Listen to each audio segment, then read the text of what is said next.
암 환자의 고통은 말로 다 표현할 수가 없다. 자신뿐만 아니라 가족을 모두 슬픔과 고통에 빠뜨리게 하는 병이 바로 암이다. 여러분은 영양제를 얼마나 드시고 계신가요? 병원에 가서 의사한테 어떤 약을 처방받아 드시나요? 매일매일 먹는 음식이 우리 몸의 일부가 됩니다. 음식을 어떻게 잘 먹느냐에 따라 우리의 건강 상태가 좌우될 수 있습니다. 인스턴트 음식과 화학적으로 합성된 음식들을 자주 먹다 보면 우리 몸의 건강을 해칠 수밖에 없지요. 음식은 자연 그대로 먹는 것이 가장 좋습니다. 천연의 식품들은 수많은 영양분이 있으면서도 그와 반대되는 성질의 영양분도 함께 포함하고 있습니다. 인삼을 먹으면 열이 오르기도 하고 열이 내리기도 하는데 열이 많은 사람의 열을 내려주고 열이 없는 사람은 열을 내도록 해줍니다. 또한 373이라는 식물은 지혈작용을 하는데 성분 분석을 해보면 혈소판 응집을 방해하여 출혈을 유도하는 물질도 함유하고 있습니다. 이렇듯 식물은 한 가지 성질만 가지고 있지 않고 그때그때 상황에 맞게 우리 몸을 조절해 줍니다. 하지만 약품은 그렇지 않습니다. 한 가지 성분만 추출한 약물이나 영양제는 그때그때 상황에 맞게 조절하는 기능이 없습니다. 한 가지 목표만을 위해서 강력하게 작용하므로 그만큼 부작용도 크게 나타납니다. 한의학 박사 김순열 박사는 한의원에 찾아오는 분들 중에는 영양제를 한 번에 한 움큼씩 입에 집어넣는 환자들이 안타깝다고 합니다. 만성질환이라는 미명하에 생활습관이나 식습관을 바꿀 생각은 안 하고 당뇨약, 혈압약 등 평생 동안 약을 처방받아 먹는 사람들도 많지요. 요즘 뉴스에는 영양제가 거의 효능이 없다는 내용이 자주 보도되는데도 그 말을 믿지 못하고 영양제의 효능을 맹신하는 분들이라면 오늘 영상을 끝까지 보셨으면 합니다. 화학적으로 합성한 음식들은 진짜 음식이 아닙니다. 입에 달고 맛나고 칼로리가 높은 음식도 진짜 음식이 아닙니다. 조금 덜 달고 조금 덜 맛있고 먹기에 조금 불편하더라도 진짜 음식, 자연 그대로의 음식을 먹는 것이 우리 몸의 건강한 평형 상태를 유지하는 지름길입니다. 오늘 소개해드릴 책은 김순열 한의학 박사의 진짜 식사입니다. 암세포를 파괴하는 항암식. 이런 음식에서 발암물질이 나온다. 암 환자의 고통은 말로 다 표현할 수가 없다. 자신뿐만 아니라 가족을 모두 슬픔과 고통에 빠뜨리게 하는 병이 바로 암이다. 세계보건기구는 생활양식이 바뀌지 않는 한 암 발생 건수가 2018년 연 1,800만 건에서 2040년 연 2,950만 건으로 늘어날 것이라고 경고한다. 암은 각 나라의 인구 구성과 경제 상황에 따라 발병률과 사망률에 큰 차이를 보인다. 주로 소득 수준이 높은 선진국일수록 암 발생률이 더 높다. 우리나라도 사망 원인 1위가 암이다. 암으로 인한 사망률이 전체 사망 원인 중 약 26%를 차지하고 있다. 보건 통계 자료에 따르면 한국인에게 많이 발병하는 위암, 폐암, 간암, 대장암, 유방암은 짠 음식과 고지방식을 하고 섬유질을 적게 먹기 때문이라고 한다. 열량 과다 섭취로 인한 비만도 주요 원인 중 하나다. 암은 오랜 기간 암 유발 환경에 노출되어 나타나는 침묵의 병이다. 그만큼 올바른 식습관 형성과 개선이 중요하다. 암을 유발하는 최악의 음식. 육가공식품은 가공 과정에서 암물질 생성. 햄, 소시지, 베이컨 같은 육가공식품은 일군 발암물질이다. 세계암연구기금과 미국 암연구소가 낸 보고서에 따르면 가공육 섭취는 대장암의 위험을 높이는 확실한 위험 요인이라고 경고하고 있다. 육류의 가공을 위한 고온조리 및 훈제 과정에서 많은 첨가물이 들어간다. 그 과정에서 N니트로소 화합물, 헤테로사이클릭아민, 벤조피렌 같은 발암물질이 만들어진다. 이 발암물질들이 세포 손상을 유발한다. 그래서 정상세포에 돌연변이가 생기고 암으로 발전한다. 고기는 되도록 가공육 대신 신선한 생고기를 먹을 것을 권한다. 젓갈은 일군 발암물질이다. 식탁 위에 차려진 젓갈은 짭조름하고 맛있어서 밥도둑이라고 부른다. 하지만 소금이 많이 들어있는 젓갈은 일군 발암물질이다. 소금 자체는 일군 발암물질이 아니지만 젓갈 속 단백질과 소금의 아질산염이 만나면 니트로사민이라는 발암물질이 만들어진다.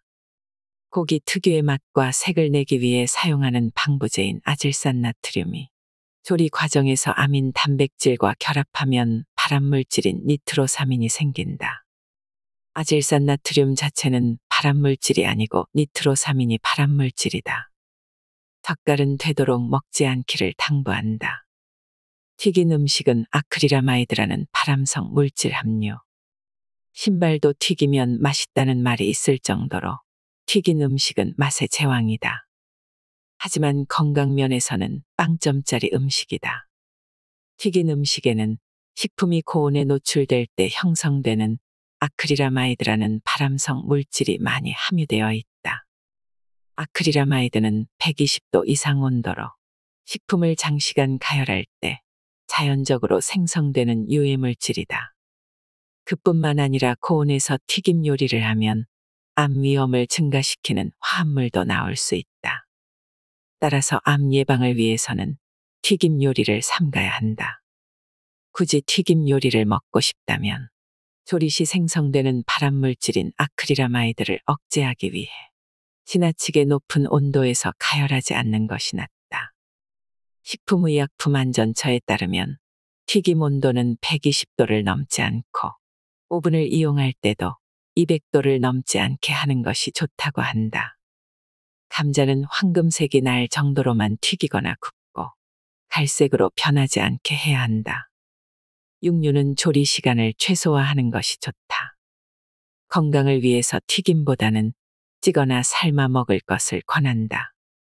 끓는 물은 100도가 넘지 않기 때문에 발암물질인 아크릴아마이드가 발생하지 않는다. 군고구마는 암 유발물질 생성. 군고구마는 입에서 살살 녹을 정도로 맛있지만 조심해야 할 것이 있다. 뜨거운 열을 받아 겉이 검은색으로 변할 정도로 탄 고구마는 암 유발물질 아크릴아마이드가 생성되므로 반드시 탄 부분을 제거하고 먹어야 한다. 또 다른 문제는 고구마를 연탄으로 구울 때 발생한다. 연탄에 고구마를 굽게 되면 이산화황과 삼산화황, 그리고 연탄 속 중금속이 고구마를 오염시킬 수 있다. 또 연탄불에 구워서 먹는 것은 유해가스의 문제도 있다. 연탄은 불완전 연소가 된 유해가스가 많이 나오기 때문에 되도록 피해야 한다. 뜨거운 음료는 식도암에 걸릴 확률 2배 상승. 뜨거운 음료가 왜 암을 유발하지라고 의아해하는 사람들이 있을 텐데, 뜨거운 음료는 사실 2급 발암물질이다. 뜨거운 음료를 먹으면 식도암에 걸릴 확률이 2배 상승한다. 뜨거운 음료가 식도 세포에 물리적, 화학적 손상을 주기 때문이다. 반복적으로 염증이 생기고 손상이 되고 재생되는 과정에서 돌연변이 세포가 발생할 확률이 높아진다. 여기서 뜨거운 것의 기준 온도는 65도다. 팔팔 끓인 차나 커피는 곧바로 마시지 말고 호호 불어서 혹은 조금만 기다렸다가 먹는 지혜를 발휘하길 권한다. 구워 먹으면 암을 유발하는 5가지 대표 음식. 현대인의 사망 원인 중 부동의 1위는 암이다.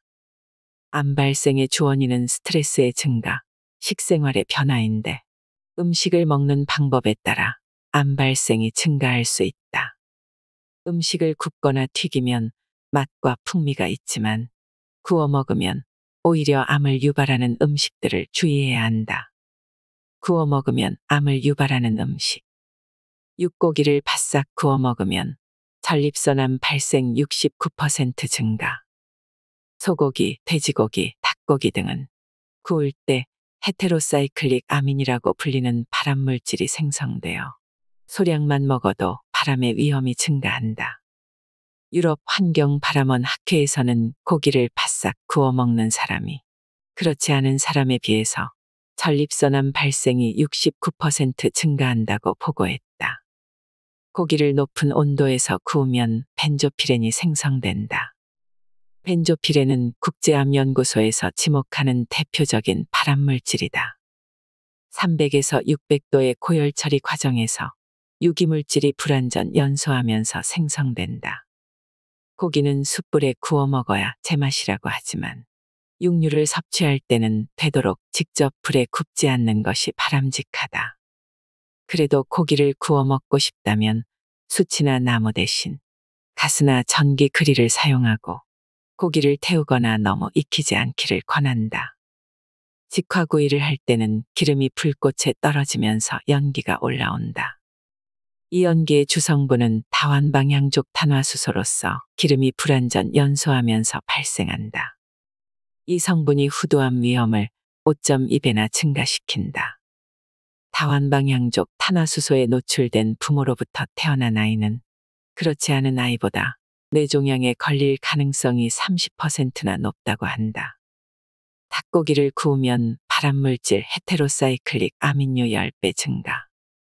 육고기 중에서도 닭고기를 구워 먹으면 발암 확률이 가장 높다.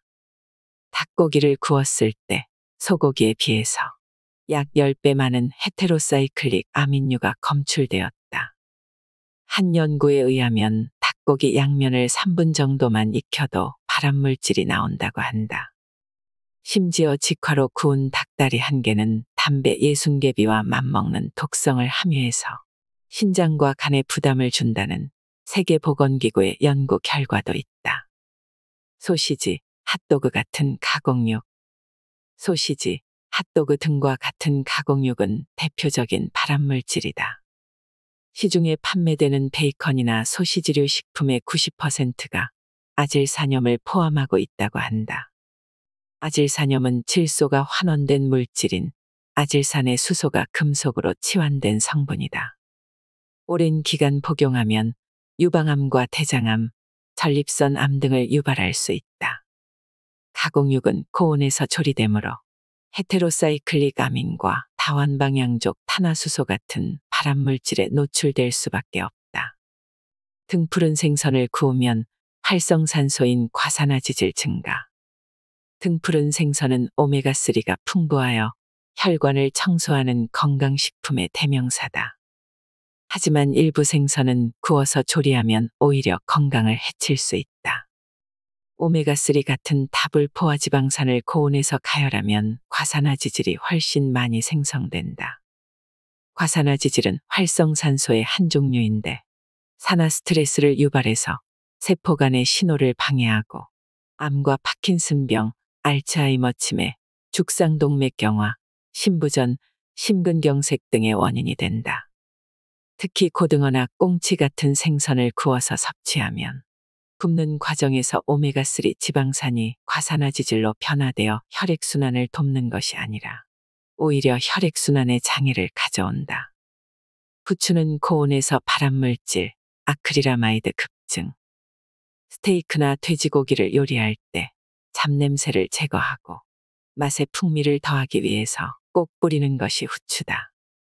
후추에 함유된 피페린 성분이 침 분비를 증가시키고 소화액 생성을 돕는다.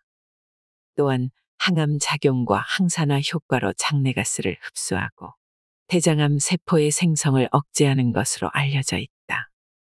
하지만 후추를 고온에 가열해서 요리하면 신경계통에 이상을 일으키고 암을 유발하는 물질이 생성된다. 후추를 120도가 넘는 고온에서 조리하면 2급 발암물질인 아크릴아마이드 함량이 최대 37배 증가한다고 한다. 아크릴아마이드는 신장암과 피부암 등 각종 암을 일으키고 치매나 간질을 유발하는 독성 물질이다. 음식을 삶거나 국을 끓일 때는 100도 이상 온도가 올라가지 않기 때문에 후추를 미리 첨가해도 무방하다. 하지만 직접 불에 굽는 것처럼 고온에서 음식을 조리할 때는 반드시 조리가 다 끝난 후에 후추를 뿌려서 먹기를 권한다. 건강한 삶을 살기 위해서는 음식 선택뿐만 아니라 음식을 조리하는 방법도 중요하다. 좋은 식재료를 적절한 방법으로 조리해서 먹어야 한다. 아는 만큼 질병 없이 살 수 있다. 폐암을 예방하는 필수 음식 당근. 사망률이 제일 높은 암은 폐암이다. 우리나라뿐만 아니라 전 세계 여러 나라에서도 폐암은 사망률 부동의 1위를 차지한다. 2020년 우리나라의 사망 통계를 보면 폐암으로 인한 사망자가 인구 10만 명당 36.4명으로 가장 많다. 그 뒤로 간암 20.6명, 대장암 17.4명, 위암 14.6명, 췌장암이 13.2명으로 그 뒤를 잇고 있다. 폐암은 초기 증상이 거의 없어서 더 공포스럽다. 정기적인 건강검진을 통해 최대한 빨리 암을 발견하는 것이 급선무이고 발병하기 전에 예방하는 것이 더 중요하다. 치료가 힘들고 생존율이 낮은 폐암. 폐암으로 진단받으면 5년 이상 생존할 확률이 30% 정도밖에 되지 않는다. 증상을 깨닫고 병원을 방문했을 때는 이미 전이가 많이 된 상황이 대부분이다. 말기 폐암의 5년 생존율은 8% 정도이고 100명 중 8명만 5년을 넘길 수 있다.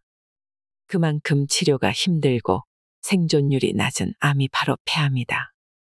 그렇다면 폐암은 도대체 왜 발병하는 것일까? 흡연 때문이다. 여기에는 간접 흡연도 포함된다. 폐암 발생의 약 70%가 직간접 흡연과 연관되어 있다. 폐암을 막는 가장 확실한 방법은 당연히 금연이다. 이와 더불어 균형 잡힌 영양 섭취로 몸의 저항력을 기르는 것도 매우 중요하다. 암에 대항하는 면역력을 길러야 한다. 폐암을 예방하는 가장 확실한 음식 당근. 베타카로틴의 효과. 폐암을 예방하는 필수 음식은 당근이다. 당근에 들어있는 베타카로틴이 항산화 작용에 뛰어난 역할을 한다. 베타카로틴은 강력한 항산화 작용을 통해 우리 몸속의 독성 물질과 발암물질을 무력화시킨다. 암이 발생하는 이유는 세포의 유전자가 활성산소에 의해 훼손되기 때문이다. 베타카로틴이 체내 세포가 손상되는 것을 방지해서 세포를 보호하는 데 중요한 역할을 하고 항산화 작용으로 암의 발생과 진행을 억제한다. 베타카로틴은 몸속에서 비타민 A로 변환되기 때문에 비타민 A의 기능도 할 수 있다. 비타민 A는 인체의 점막과 피부, 면역 기능을 정상적으로 유지하고 시력을 보존하는 데 필수 성분이다. 그래서 베타카로틴이 항산화 역할 외에도 다양한 역할을 할 수 있는 것이다. 베타카로틴은 녹황색 채소와 과일 그리고 해조류에 많이 함유되어 있다. 특히 당근, 클로렐라, 고추, 시금치, 쑥, 질경이, 케일, 곶감, 살구, 망고, 바나나, 김, 미역, 다시마 등에 많이 들어있다. 당근을 섭취해야 하는 이유. 사실 베타카로틴은 당근 외에 다른 채소에도 많이 들어있다. 그런데 필자는 왜 수많은 채소들 중 당근을 섭취하라고 권할까? 그 이유는 다른 채소들보다 당근에 훨씬 많은 베타카로틴이 함유되어 있기 때문이다. 당근에는 베타카로틴 외에도 신체에 유익한 영양 성분들이 많이 들어있다. 대표적으로 칼륨, 칼슘, 식이섬유가 있다. 칼륨은 체내의 나트륨을 배출하고 혈압 상승을 억제하는 효과가 있어서 체내 나트륨 조절이 중요한 고혈압 환자가 꼭 섭취해야 하는 영양분이다. 칼슘은 뼈와 치아를 튼튼하게 해주는 영양분이어서 성장기 아이들과 어르신들이 꼭 섭취해야 한다. 식이섬유는 장 기능을 활성화하고 유익균의 먹이가 되어 번성하도록 하고 혈관의 나쁜 콜레스테롤 수치를 감소하는 데 도움을 주는 필수 영양소다. 그래서 당뇨병, 고지혈증 환자에게 꼭 필요한 영양분이다. 올바른 당근 섭취법과 주의할 점. 중앙대 식품영양의학과의 보고에 따르면 당근을 꾸준하게 섭취하면 폐암 발병률이 63% 감소한다고 한다. 또 다른 보고에 의하면 매일 당근을 25g씩, 즉 당근 4분의 1개씩 섭취할 때 심혈관 질환 위험이 32% 감소했고 50에서 75g 섭취하면 위험률이 더 크게 감소했다. 당근을 날 것 그대로 섭취하기보다는 기름에 볶아서 섭취하는 것이 베타카로틴의 흡수율을 높일 수 있다. 당근을 생으로 섭취하면 8%만 흡수되지만 기름에 볶으면 70%까지 흡수할 수 있다. 그 이유는 베타카로틴이 기름에 녹는 지용성 물질이기 때문이다. 또한 당근을 볶을 때는 당근이 충분히 부드러워질 때까지 볶아야 체내 흡수율을 최고로 높일 수 있다. 겨울에 귤을 한 박스 사서 하루 저녁에 많이 먹고 나면 다음날 손발이 온통 노래진다.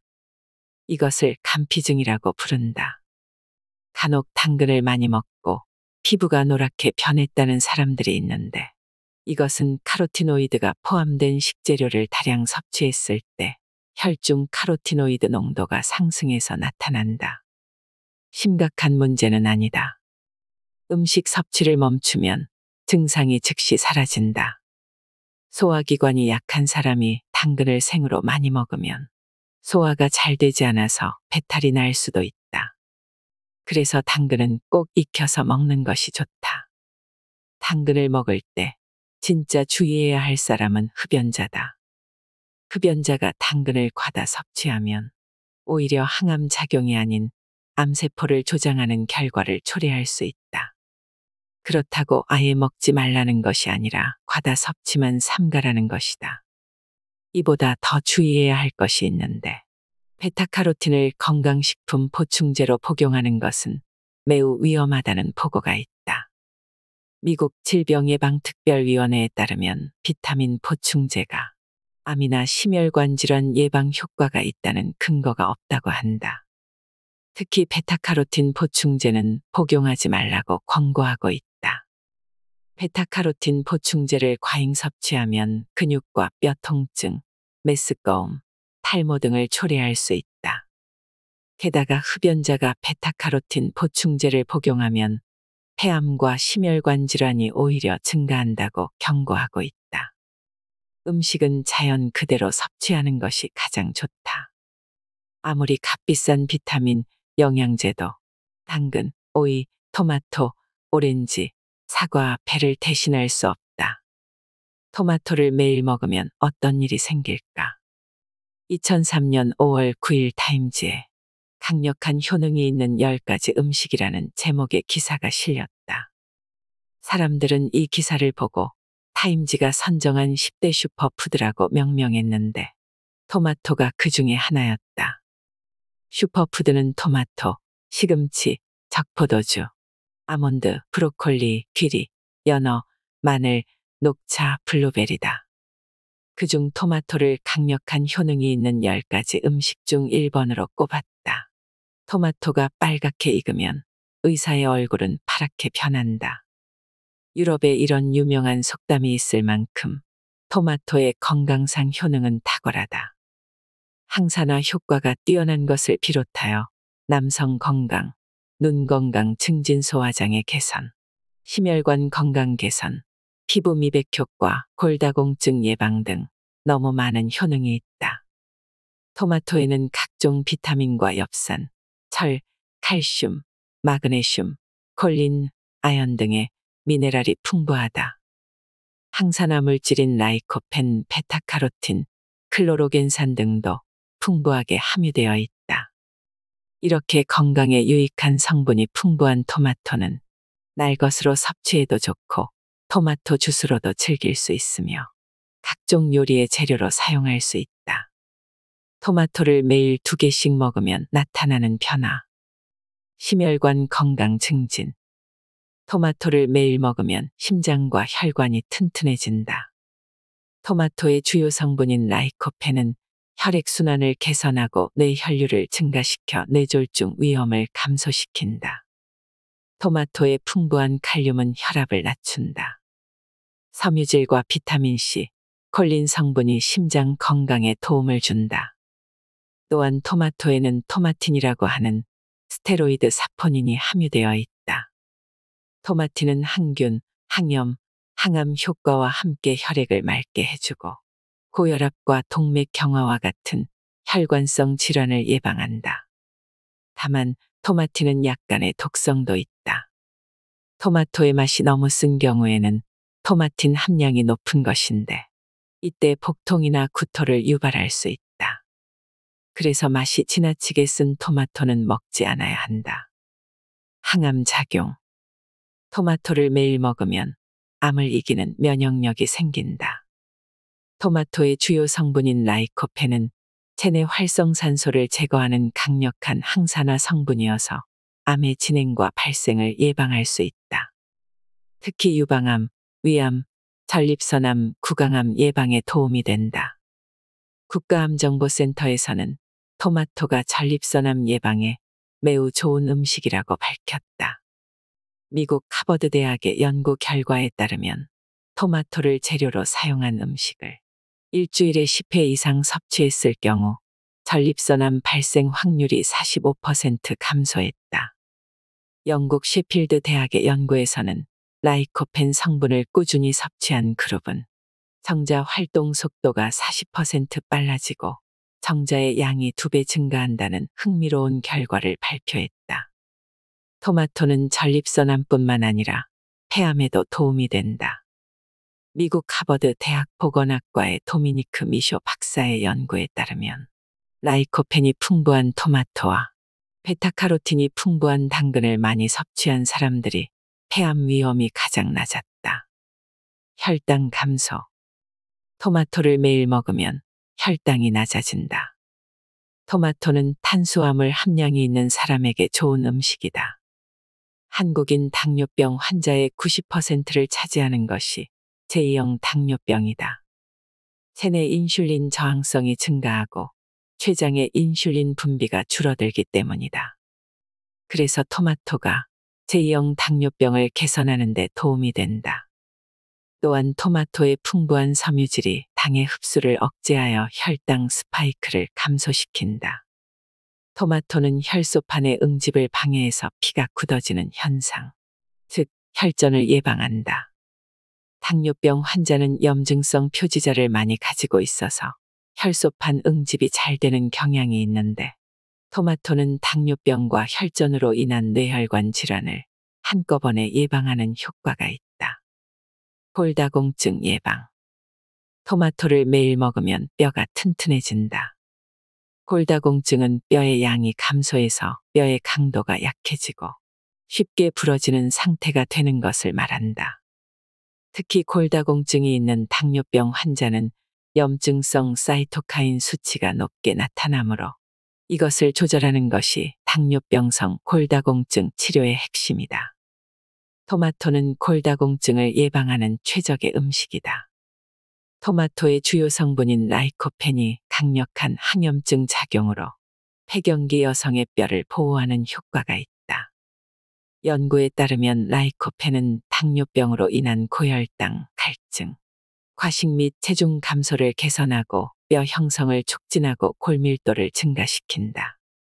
또한 토마토에 풍부하게 함유된 비타민 K가 우리 몸에서 칼슘이 빠져나가는 것을 막아서 뼈가 튼튼하게 유지되도록 한다.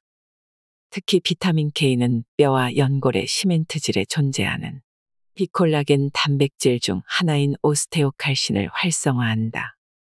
오스테오칼신은 뼈 내부의 칼슘 분자를 미네랄화하는 역할을 한다. 그래서 토마토를 섭취하면 오스테오칼신이 칼슘을 굳히고 뼈를 튼튼하게 만드는 역할을 하도록 도와주는 것이다. 뼈가 약한 사람은 토마토를 꼭 먹어야 한다. 피부 미용 개선. 토마토를 매일 먹으면 피부와 머리카락이 좋아진다. 토마토에 함유된 비타민은 모발의 성장을 촉진할 뿐만 아니라 피부의 탄력을 불어넣는다. 토마토는 매일 먹어도 크게 부작용이 없다. 다만 토마토 속의 초록색 씨는 체질에 따라 알레르기를 유발할 수 있다. 가려움증이 있거나 천식, 아토피 환자들은 토마토를 주의해서 섭취하기를 권한다. 토마토의 시트르산과 말산은 신맛을 나게 하는 성분이다. 이 성분이 침 분비를 자극하고 위산의 분비도 촉진한다. 그래서 역류성 식도염이나 속쓰림이 심한 사람은 토마토의 과다 섭취를 삼가야 한다. 영양제를 많이 복용해도 괜찮을까? 2007년 덴마크 코펜하겐 대학병원 젤라코비치 박사팀은 약 23만 2,600명의 피실험자를 대상으로 비타민의 효과에 대해 연구했다. 그 결과가 놀랍다. 합성 비타민을 많이 먹으면 일찍 죽는다는 결론을 내렸기 때문이다. 합성 비타민 A와 E, 베타카로틴을 함께 섭취하면 사망률이 5% 증가하고 따로 섭취하면 비타민 A는 16%, 비타민 E는 4%, 베타카로틴은 7%가량 사망률이 높아진다고 한다. 이것이 유명한 코펜하겐 쇼크이다. 영양분 과잉 시대, 비만과 영양 결핍이 동시에 증가. 현대인의 식생활은 칼로리는 넘쳐나지만 정작 우리 몸에 필요한 비타민과 미네랄은 부족한 경우가 많다. 국민건강영양조사 결과에 따르면 2017년부터 2021년까지 비만 환자가 꾸준히 늘어서 2배 이상 증가했다고 한다. 그런데 같은 기간 영양결핍 환자도 급증했다. 건강보험심사평가원의 자료에 따르면 2021년 영양결핍 환자 수는 33만 5,441명으로 2017년에 비해 123.9%나 증가했다. 비만 인구가 늘면서 동시에 영양결핍 인구도 늘어나는 기이한 현상이다. 필자가 운영하는 한의원에서 진료하다 보면 주로 고혈압과 당뇨병이 함께 있는 분들이 체중이 계속 빠지고 영양실조 상태에 놓인 경우가 흔하다. 고혈압 때문에 짠 음식은 아예 먹지 않고 당뇨 때문에 당분이 든 음식을 피하는 경우이다. 또 이런 분들은 콜레스테롤 수치가 높다. 그래서 육식도 전혀 안 한다. 그래서 결과적으로 체중이 빠져 40kg 초반의 몸무게를 유지하는 분들이 꽤 많다. 이렇게 영양이 부족해지면 다 장기 부전에 빠지고 우리 몸의 모든 세포와 장기가 정상적으로 작동하지 못하게 되고 면역력도 뚝 떨어진다. 따라서 체중이 빠질 정도로 영양을 제한하는 것은 피하는 것이 좋다. 어쨌든 이렇게 부족해진 영양분을 보충하기 위해 많은 분이 영양제를 먹는다. 어떤 분은 영양제만 먹어도 배가 부르다고 하실 만큼 하루에 20에서 30알씩 먹기도 한다. 무조건 고함량, 빠른 흡수율이 좋은 것은 아니다. 요즘 홈쇼핑을 보면 영양제를 소개할 때 고함량이라는 단어를 강조한다.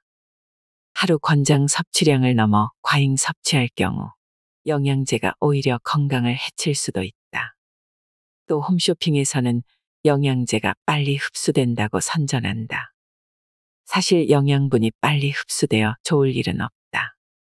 우리 몸에서 그것을 처리해야 할 시간이 필요하기 때문이다.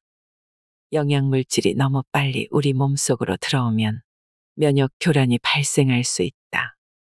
곧바로 숨이 넘어가는 응급 상황이 아니라면 모든 영양분은 천천히 흡수되는 것이 건강에 더 유익하다. 영양제를 많이 복용하면 발생하는 심각한 문제. 수용성 비타민은 소변으로 배출, 지용성 비타민은 체내에 축적. 사람들이 가장 많이 먹는 영양제는 비타민이다. 비타민은 크게 지용성과 수용성이 있다. 수용성은 물에 녹는 물질이고 지용성은 기름에 녹는 물질이다. 수용성 영양 성분들은 우리 몸에 들어오면 피를 타고 돌다가 필요 없어지면 신장을 통해 소변으로 빠져나가므로 몸에 쌓이지 않는다. 하지만 지용성 영양분은 소변으로 빠져나가지 않는다. 소변에 기름이 섞여 나오면 그것은 심각한 문제다. 지용성 영양분은 대부분 간에서 처리한다. 그래서 잉여분이 담즙에 녹아서 장으로 배출된다. 가장 대표적인 지용성 영양분이 비타민 A다. 비타민 A를 많이 먹으면 몸에 축적되고 문제를 일으킨다. 사실 비타민 A는 부족해지기 쉽지 않은 영양분이다. 아주 못 사는 저개발 국가가 아니라면 결핍보다는 과잉을 우려해야 하는 종류의 비타민이다. 비타민 A를 과다 복용하면 부작용으로 설사나 복통, 메스꺼움과 같은 증상이 나타나고 폐렴 발생률을 높일 수 있고 태아의 건강에 치명적인 영향을 미치기 때문에 임산부에게는 좋지 않다. 또한 흡연자에게도 좋지 않다. 당근을 많이 먹는 사람이 흡연하면 폐암 위험률이 높아진다.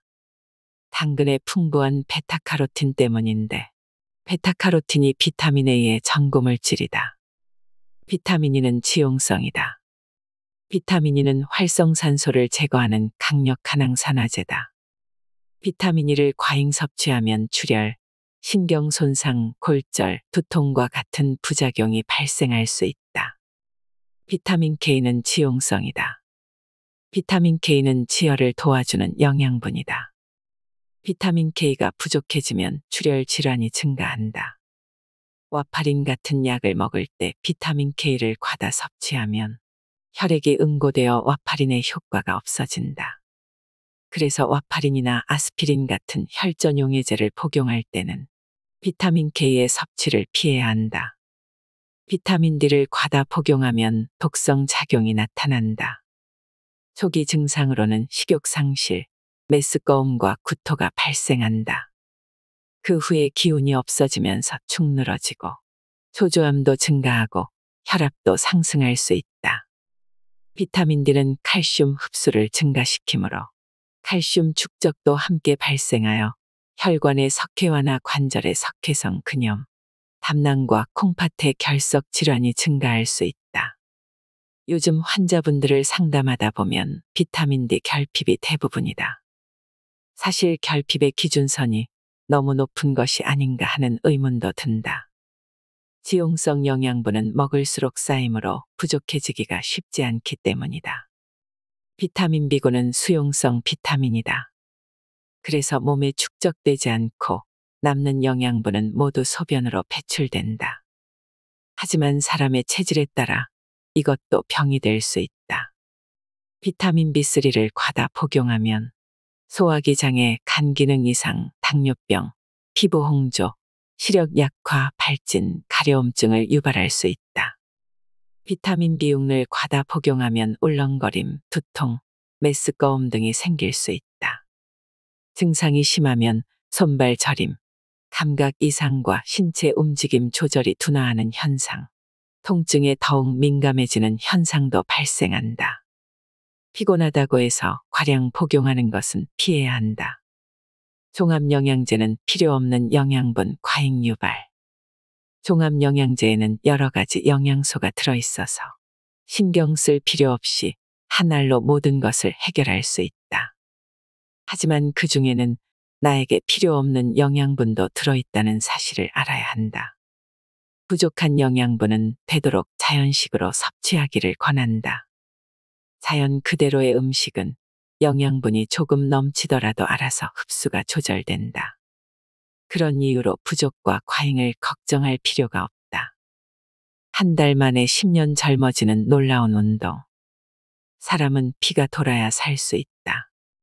심장에서 나온 피가 위장, 소장, 대장과 손과 발 그리고 머리를 거쳐서 다시 심장으로 돌아온다. 그 과정에서 산소와 영양분을 공급하고 노폐물을 제거하고 새로운 세포가 자라게 한다. 피가 도는 과정에서 어딘가 막히거나 터져버리면 질병이 생긴다. 병원에 가면 의사들이 이구동성으로 운동하라고 권하는 이유는 운동해야 피가 돌기 때문이다. 운동하라고 하면 테니스, 골프, 등산, 축구, 농구 등을 떠올리지만 부담 없이 할 수 있는 걷기는 당장 시작할 수 있다. 매일 꾸준히 걸으면 한 달 만에 10년은 젊어질 것이다. 걷기 운동으로 얻을 수 있는 효과. 뇌기능 활성화로 치매 예방. 미국 캔자스 대학의 연구에 따르면 걷기가 약한 정도의 유산소 운동이지만 초기 치매를 예방하고 알츠하이머병의 진행을 감소시키는 데 충분하다고 한다. 전 세계적으로 3,500만 명 이상이 알츠하이머 치매를 앓고 있다. 이 병에 한 번 걸리게 되면 진행을 멈출 수 없다. 병이 생기기 전에 뇌신경을 자극해서 뇌세포가 파괴되지 않도록 막아주는 것이 최선이다. 의료계의 예측에 따르면 약 20년 후에는 알츠하이머 치매 환자가 지금보다 2배로 증가할 것이라고 한다. 치매를 예방하는 가장 좋은 방법은 걷기다. 걷기는 정신건강에 도움이 된다. 걷기가 정신건강에 좋은 이유는 심장이 뛰면서 혈액순환이 증가할 때 스트레스 호르몬을 태워버리고 엔돌핀을 분비하기 때문이다. 뇌신경 세포의 활동에도 혈액순환이 중요하다.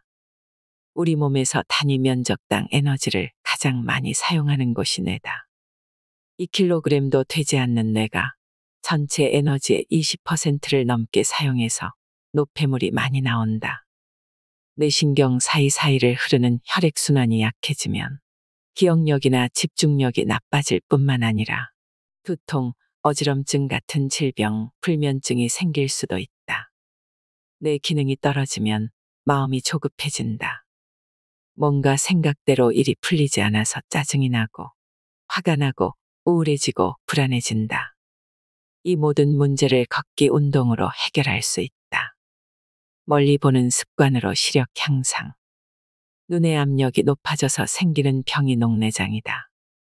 눈은 둥근 콩처럼 생겼고 그 안에 물이 차 있다. 이 물의 압력이 높아지면 망막 손상과 시신경의 손상을 유발한다. 녹내장은 주로 혈압이 높아지면 발생한다. 걷기를 매일 하게 되면 혈액순환이 좋아지고 땀을 흘리면서 혈압이 내려가는 효과가 생긴다. 당연히 눈의 압력도 내려간다. 녹내장은 주로 연세가 많은 노인에게 많이 생기지만 젊은이들의 경우에는 걷기가 시력이 향상되는 강력한 수단이 된다. 컴퓨터나 스마트폰을 들여다보느라 가까운 곳에 맞춰진 시력을 매일매일 산책과 걷기를 통해 멀리 보는 것으로 보정해주면 시력 향상에 도움이 될 뿐만 아니라 노안 발생을 획기적으로 줄일 수 있다. 심장질환 예방.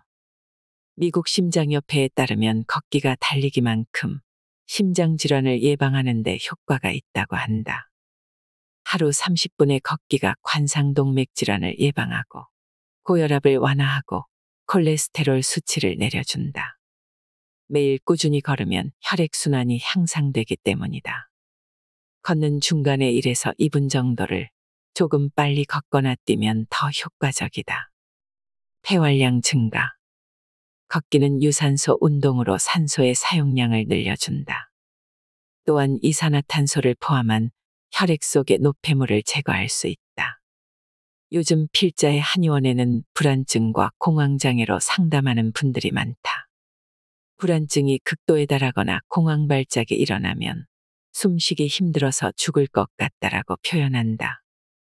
이것은 자율신경 중에 교감신경이 극도로 흥분되면 흉곽이 쪼그라들기 때문인데 평소 운동량이 부족하여 폐활량이 적으면 증상이 더 심하게 나타난다. 이때도 심폐의 기능이 강하면 훨씬 견디기가 쉬워진다. 또 폐활량이 늘어나서 혈액 속의 산소가 풍부해지면 면역력이 강해져서 바이러스와 세균뿐만 아니라 암세포도 살기 힘들게 된다. 췌장 기능 향상. 듀크 대학의 실험에 의하면 걷기가 달리기보다 오히려 당뇨병에 더 도움이 된다고 한다. 걷기를 자주 하는 사람이 달리기 하는 사람보다 내당능과 혈당을 흡수하는 능력이 6배나 더 좋은 결과를 보였다. 혈당이 떨어지면 췌장에서 인슐린을 덜 만들어도 되므로 췌장이 쉴 수 있는 시간이 확보된다. 소화 기능 향상 음식을 먹고 누워 있으면 소화가 잘 되지 않는다는 것을 누구나 느낄 수 있다. 식사 후에 무리한 운동을 하는 것은 바람직하지 않지만 가볍게 걷기 운동을 해주면 위장 운동이 증가하여 소화가 훨씬 쉽고 빨리 된다. 밥 먹고 누워있는 습관은 대장암을 부른다. 불면증, 피부 미용 개선. 걷기를 하면 근육과 뼈가 튼튼해지는 효과가 있다. 뼈에 운동 부하가 걸려야 칼슘이 뼈로 가고 골다공증이 예방된다. 또한 관절 주변의 근육과 인대가 강화되어야 관절염과 통증이 감소한다. 피부 미용에도 걷기가 최고다. 고가의 화장품을 바르는 것보다 숨차고 땀나는 걷기가 피부를 더 빛나게 한다. 걷기는 불면증에도 도움을 준다. 사실 불면증 환자들의 절반 이상이 운동장애가 있다. 무릎이 아프고 허리가 아파서 움직이지 못하기 때문에 혈액순환이 되지 않고 혈액순환이 잘 되지 않아서 뇌 기능이 떨어지고 불면증이 되는 것이다. 저녁 식사 후에 걷기 운동을 30분만 하면 불면증에 시달리지 않는다. 살이 저절로 빠지는 7가지 습관. 살 빼기는 힘들다. 수도 없이 다이어트를 시작하지만 잘 되지 않는 것이 바로 살 빼기다. 큰돈 들이지 않고 또 힘들지도 않게 살이 쑥쑥 빠지는 습관 만드는 법을 알아보자. 이 습관만 몸에 배면 더 이상 다이어트로 걱정하지 않아도 된다. 소금 먹기. 소금을 먹으라고. 소금을 먹으면 살이 더 찌는 것 아닌가. 사실 우리가 뭔가 먹고 싶다고 느끼는 것은 대부분 배가 고픈 것이 아니라 갈증이 나는 것이다. 이것을 가짜 배고픔이라고 한다. 갈증 때문에 이것저것 더 먹게 되는 것이니 차라리 소금을 먹으면 갈증이 싹 사라지는 효과가 있다. 소금을 한 숟갈씩 퍼서 먹으라는 것이 아니다. 밥 먹은 지 얼마 되지 않았는데 입이 궁금하거나 배가 딱히 고프지도 않은데 빵 생각이 나거나 늦은 저녁에 뭔가 먹고 싶을 때 소금을 손가락으로 살짝 찍어서 먹어보자. 그리고 물 한 잔을 마셔보자. 거짓말처럼 입맛이 뚝 떨어진다. 다만 고혈압이나 신장질환 같은 기저질환이 있는 사람들은 이 방법을 따라 해서는 안 된다. 파란색 접시 이용하기. 한 연구에 따르면 파란색이 식욕을 억제한다. 미국 시카고 대학의 연구에 따르면 붉은색 접시는 식욕을 자극하는 반면에 푸른색 접시는 식욕을 떨어뜨려 배고픔을 진정시키고 이성적인 사고를 도와서 식욕을 억제한다고 한다. 실험 결과 붉은색 계열의 식탁보나 접시에 식사하는 경우에 가장 높은 식욕 반응을 보였고 황록색과 청색 그리고 보라색으로 된 식탁보와 접시에 식사할 때 식욕 반응이 급격히 떨어졌다. 노무라 주니치 박사는 황록색, 청색, 보라색은 덜 익은 음식과 상한 음식으로 인식되기 때문이다라고 말했다. 주방과 식탁 그리고 접시, 그릇을 모두 파란색으로 바꿔보자. 살이 쑥 빠질 수도 있다. 혼자서 천천히 먹기. 우리는 급하게 먹는 것이 안 좋다는 것을 잘 알고 있다. 사람은 사회적 동물이다. 혼자 있으면 잘 먹지 않지만 여럿이 모이면 기분이 좋아져서 더 먹게 된다.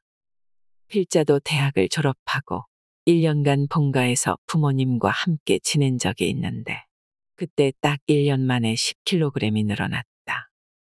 혼자서는 소고기 300g 먹기가 힘들지만 5명이 모이면 소 한 마리도 먹는다는 말이 있다.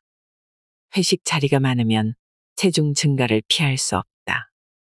살을 빼려면 되도록 혼자 외롭게 식사를 해보자.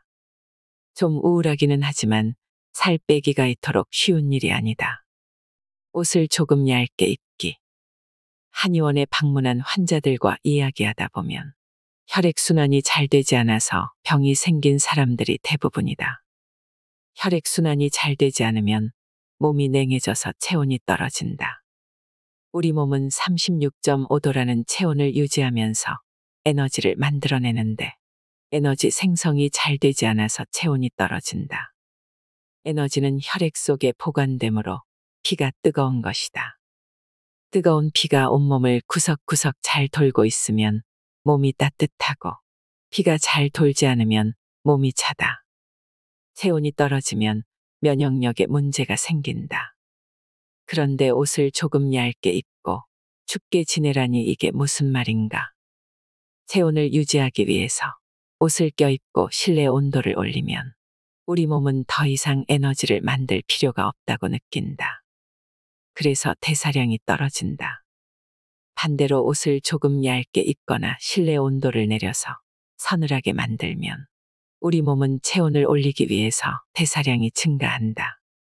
그래서 지방을 태우게 된다. 지방을 태워야 살이 빠진다. 이것은 체중을 줄이고 면역력을 높이는 습관으로는 최고의 방법이다. 다만 몸에 지병이 있는 경우에는 이렇게 하면 병이 더 악화될 수도 있으니 주의해야 한다. 해독 주스 마시기. 사실 살찌는 원인은 딱 한 가지다. 많이 먹기 때문이다. 주변의 비쩍 마른 사람의 일과를 살펴보면 거의 먹지 않는다. 반면에 살찐 사람들 주변에는 늘 먹을 것이 있다. 살을 빼기 위해서는 안 먹는 것이 가장 좋다. 하지만 이것이 쉽지 않다. 그래서 해독 주스를 만들어 마시는 습관을 들이면 효과적이다.